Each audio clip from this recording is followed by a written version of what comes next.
We interrupt your regularly scheduled program with breaking news. Huntsville Police and the State Bureau of Investigation giving an update right now on the capital murder case involving Huntsville police officer David McCoy. He's accused of killing his pregnant girlfriend. Let's now take a listen in.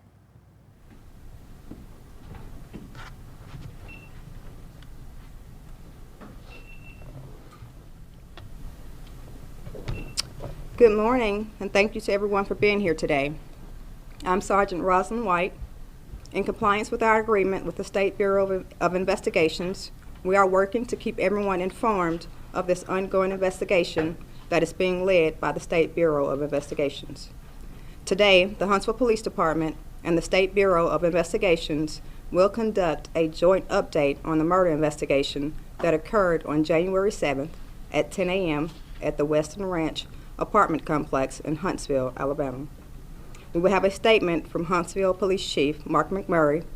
This will be followed by a statement from SBI Captain Jason Peak. Also in attendance is SBI Lieutenant Dwight Thompson.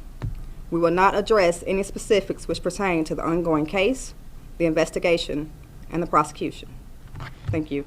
Chief McMurray. Thank you, Sergeant White. First of all, let me say to the family of Miss Courtney Spraggins how deeply saddened and shocked we are as a community and as a police department that this murder has taken place. We extend to you our sincerest condolences and want to assure you and all of the community of Huntsville that this does not represent our police department, our police officers, or our community of Huntsville. Our commitment to you is for full accountability and that justice will be served. On Friday, January 7th, Huntsville police officers answered a call to the Weston Ranch Apartments and found the decedent with a gunshot wound. Within minutes, responding officers determined that Officer David McCoy, an off-duty officer who resides at this apartment complex, was a person of interest.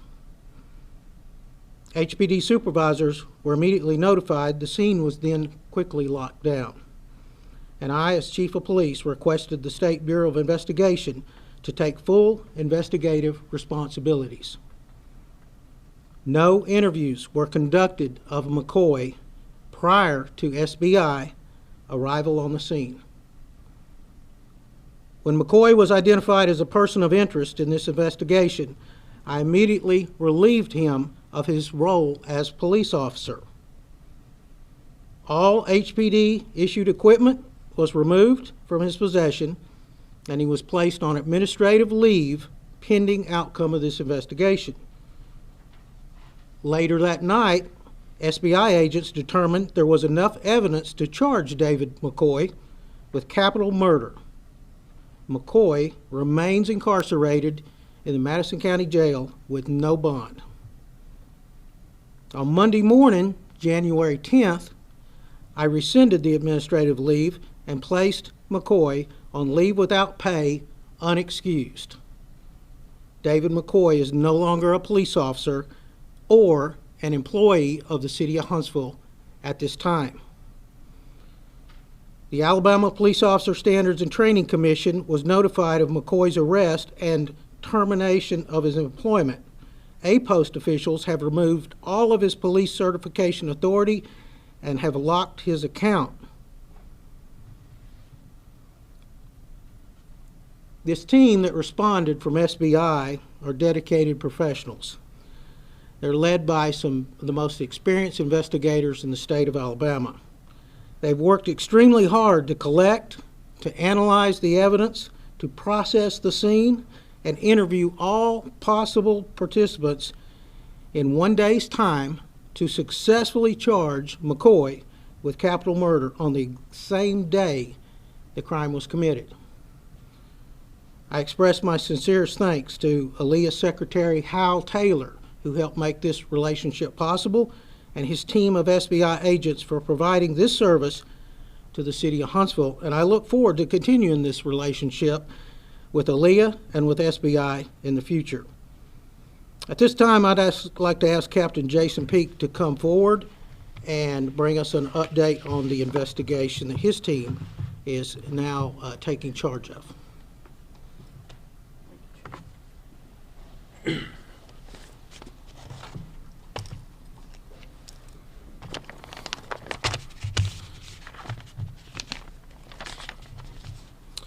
morning, everyone.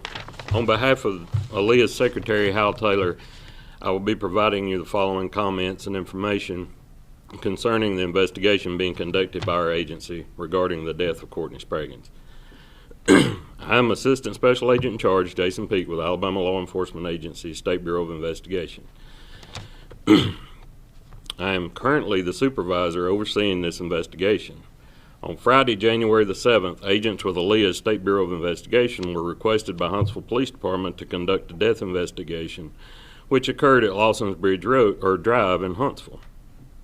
SBI special agents immediately responded to the scene and launched the investigation, which revealed the deceased victim to be Courtney Spraggins, 26 years old, of Tryon, Georgia. Immediately, agents gathered evidence at the scene that identified a suspect, David McCoy, 28, of Madison, who was arrested and officially charged with capital murder. McCoy, an officer with Huntsville Police Department at the time, was also off duty at the time of this incident. McCoy was transported by ALEA to the Madison County Jail, where he is currently being held without bond. SBI special agents are currently working through the evidence and information that may lead to additional charges. However, we are unable to comment further at this time. Also, the investigation is ongoing. We are unable to share any additional details. Once our findings have been completed, they will be turned over to the Madison County District Attorney's Office. Before I close, I would like to thank Chief McMurray and the Huntsville Police Department for the continued support and cooperation they have provided our agency with all the relevant information concerning this investigation, and have been absolutely cooperative in every way. I would also like to add that our collective effort and mission is to ensure that justice prevails for all the families and loved ones affected by this horrific tragedy. Again, thank you for your time today. I have no further comments. Please direct any additional questions to our media relations team at mediarelations.alea.gov. Thank you.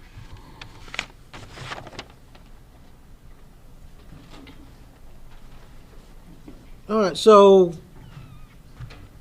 we're not even a week from this murder, and we have been collecting some of your questions you've mailed in, and I think I answered some of those in my statement. If I haven't, if you need any further information that I can share from my end of it, again, we are not conducting the investigation, so I certainly cannot share anything that the SBI is doing, but do you have any questions? I'll be willing to take a question from each one of you if you'd like.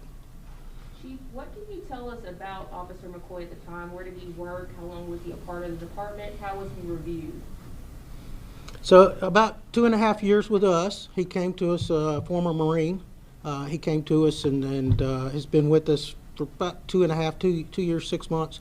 And he worked North Precinct for a while. He's currently assigned to South Precinct.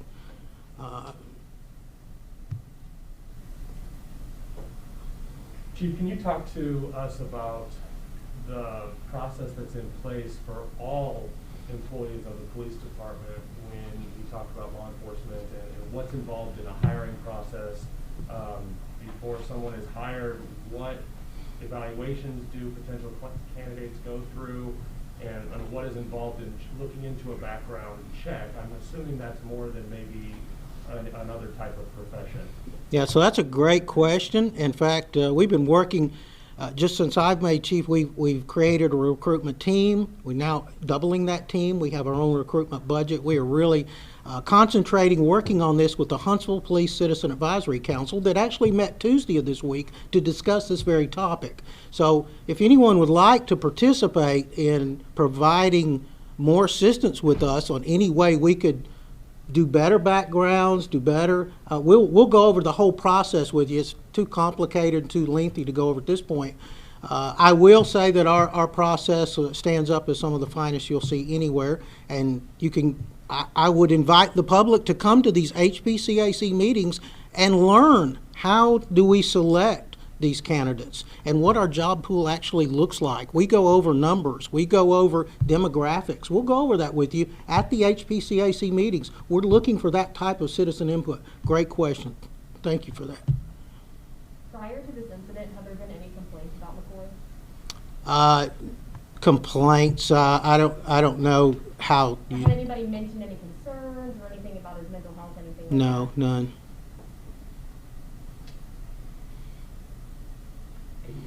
Yes, Can you tell us what triggered the call to the SBI? When did McCoy change from a witness or 911 caller to being a person of interest? So And what happened? I'm glad you asked that, because had those first few officers not taken immediate responsibility to intervene, they recognized something is not right. What they recognize, that's going to be part of the investigation I can't talk about. But let me brag about the training of these first. They turned in their fellow officer immediately.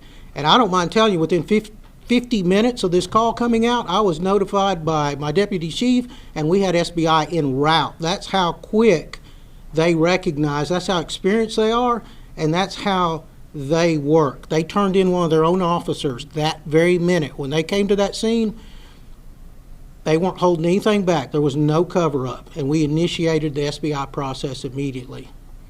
Thank you for that. Chief, can you talk about the morale at Huntsville Police Department right now? Y'all have been taking a beating in not just local media, but national headlines from people covering incidents that are not related. But it's been a series of incidents that has put the Huntsville Police Department in the spotlight. What is morale like for your officers and employees that are out there doing their jobs? So this past 2 years with our leadership training, our supervisor training, we have the largest peer-to-peer support group now among all ranks in the state of Alabama. We have a licensed counselor directly assigned to help our officers. These are measures we took within the past few years, and these are the conversations commanders have in our staff meetings, and we're constantly looking at that very question. It's challenging times, absolutely challenging times, and I think the public realizes that this is not a job that anybody could do, and it does weigh on you. So thank you for that question. It's a compassionate question. It's one we're very concerned with, always trying to do better. In light of the current situation, are you looking at a review process at this point? Has anything changed on how you look at current officers as far as a review? I mean, internally, we will go back and scrub every part of this person's hiring process, and were there any clues. I mean, he was screened so tightly through outside evaluators, through polygraph. We'll go back and look at that, but our process is so, the filters are like no other police department goes through this tight of a hiring process. If you go talk to one of the officers, and they'll tell you how long it took them to get hired or how many attempts it took them to get hired, and they'll tell you that. We currently have over 50 openings.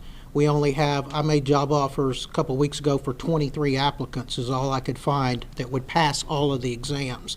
So the shrinking pool is something that everybody is suffering with. It's not just law enforcement. We know that the job market's tough out there for hiring, and it is for us too. We're all hiring from the same pool. So we are in a constant review process. Yes, sir. Good question.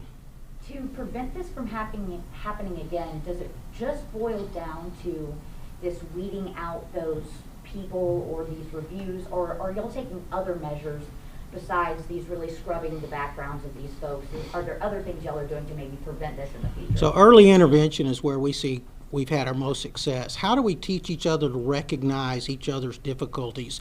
Just a simple thing like coming to work and your uniform's not pressed, your shoes aren't shined.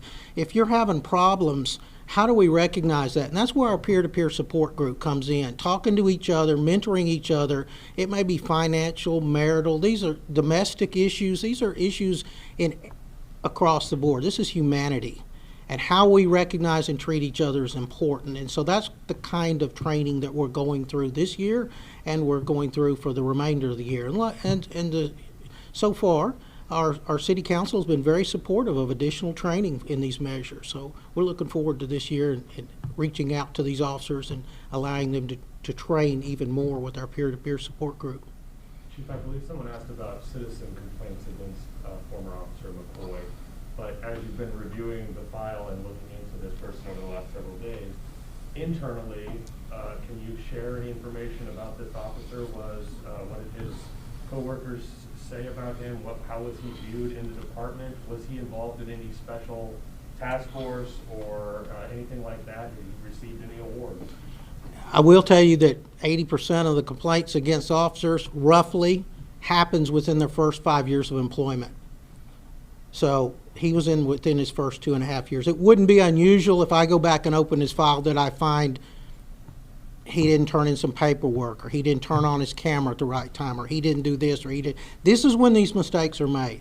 After about 5 years on the police force, the complaints of a police officer and the discipline drops dramatically down. We've actually graphed it in internal affairs, trying to figure out where we could improve the most.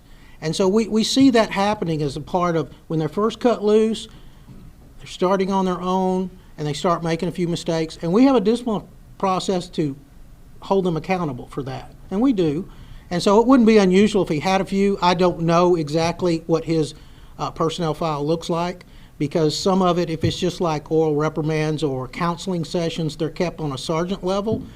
They only get to me when they require days off or formal written disciplines. So that'll be something that is subject to his personnel file disclosure, and it's not for open public discussion. That's a personnel file. To follow up on that, we're being told by people that know David McCoy that he described his reprimands as slaps on the wrist and bragged about some of the things that happened while he was a police officer before this occurred to those people. I wasn't in the room, but if that was an officer bragging about a slap on the wrist, that's a quote, Right. what would your reaction be as a chief? I said 85% of our disciplines in those first few years, we take them, we learn from them, and we go on. We get the T-shirt, as we say, right? Getting corrected, go on, don't do it again, and they usually don't. And that's part of learning and growing and maturing. It's a very responsible job. It's a very weight of this badge is very heavy for a young person. They have to learn. It's a privilege to wear this badge. And they have to earn it every day, and every person they talk to, they have to earn that respect. You only get one chance for a first impression, and that comes with every person you meet. Do they make mistakes? I do too. Chief, what was your reaction to the report? This would be the last question. We'll take one more question. Okay. What was your reaction to the report of an officer suspected of murder? Your initial reaction to finding out that it was one of your officers who was a person of interest? Devastated, just devastated. But, I mean, justice doesn't slow us down. I mean, it demands we take action immediately. We did. Everything was done appropriately, quickly, and within policy. So, I mean, it's heartbreaking. But Miss Braggins, you know, the impact of that family is going to be felt for generations. It's heartbreaking. It's just heartbreaking for what that family's going through now as well. So it's just devastating is what it is. Thank you. I appreciate your time. Thank you so much.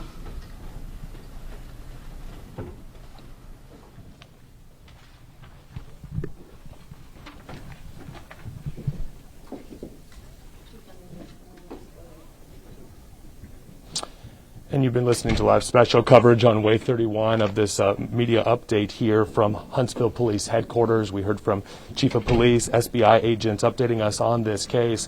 Definitely a lot of information to unpack here. I know that a lot of you were watching this on the live stream as well.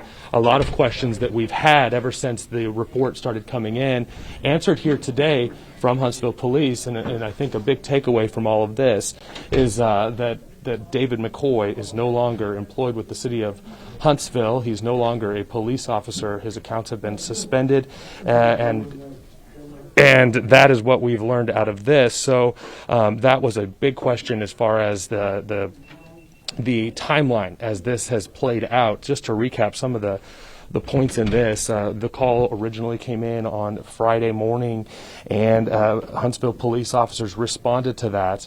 Our sources have told us that it was a David McCoy, who was a courtesy officer there at that apartment complex, that made the call to dispatch reporting what he described as a suicide. And officers now were hearing and confirming there with the chief that it was about 15 minutes or so before that a call already was made to SBI, and they had already identified David McCoy as a person person of interest. SBI responding to this scene, and all of this really happening quickly when you think about a murder investigation for an arrest to happen within about 12 hours. That timeline definitely coming into play here. Megan, I'm going to bring you back in. I know you were listening into this media conference along with all of us, and what were some of the takeaways that you had as we heard from officials here updating us on this? Yeah, Matt, thank you so much for your coverage. We know you just mentioned that it was Monday that they placed him without pay. He is no longer a police officer. Definitely a big takeaway to take away from this, that David McCoy is no longer a police officer. The big concern was that he was getting paid with our tax dollars. So we know that's not happening anymore. We also know that his certification was taken away statewide, so he cannot go to a different department. Now, moving forward in this investigation, they really can't disclose too much more information. So, Matt, talk about what's next. We had some recent court filings. We know that he has a new attorney. So give us an update as far as what's next in this case.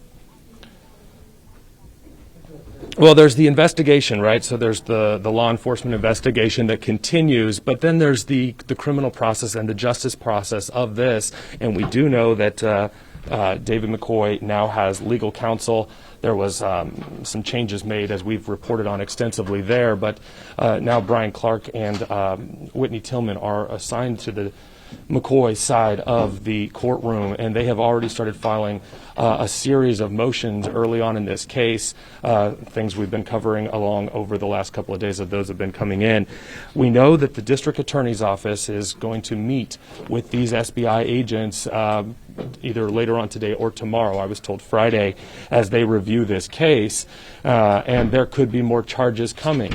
The autopsy report came back. We already know that, and confirming that Courtney Spraggins was indeed pregnant at the time of this homicide, and so presumably there could be some more updated charges because of that. So that is what the district attorney's office is doing right now, is they are going to be reviewing this entire case, all the information that the agents and have been able to collect so far on this timeline, all of the statements and any witnesses that they might have out at that apartment complex, and then they will be able to present that to the district attorney's office, who will then decide on those final charges. You know, a lot of folks are trying to compare this to another Huntsville police officer case, Darby, who was convicted of murder in a court of law. That is on appeal right now. Darby was also a Huntsville police officer, and he was on duty at the time when he was charged and convicted. There is a distinction between the two because David McCoy was off duty at the time, but there are still some questions out there about the process of continuing to pay these employees after these allegations are made, and that length of time. We're going to try to follow up with Huntsville Police and get a little bit more clarity from the city about what was different in this situation and why they were able to move quickly to terminate when they said they weren't able to do that in the Darby case, which dragged on for months and months, and Darby was continually paid by the city. It looks like only a couple of days, maybe presumably just 24 hours for this case. So lots to unpack as we continue to look back and continue to work with sources on this, Megan. I know we've been all hands on deck covering this major story with high profile case, and at the end of the day, I think it's important to note that the chief started by reaching out, and his first statement was directed at Courtney Spraggins' family. Obviously, at the end of the day, a very tragic situation that has occurred here to start the new year. I'll send it back to you, Megan. Yes, thank you so much, Matt. And something to add, McMurray, when asked how he felt when he first heard of this murder and this capital murder charge, he used the word devastating. So it's definitely, like Matt said, just horrible incident. But of course, we're going to continue to dig deeper into this. And of course, this is a developing story. We'll have more on Way 31 Midday News coming up at 11. Until then, we're going to return you back to regularly scheduled programming.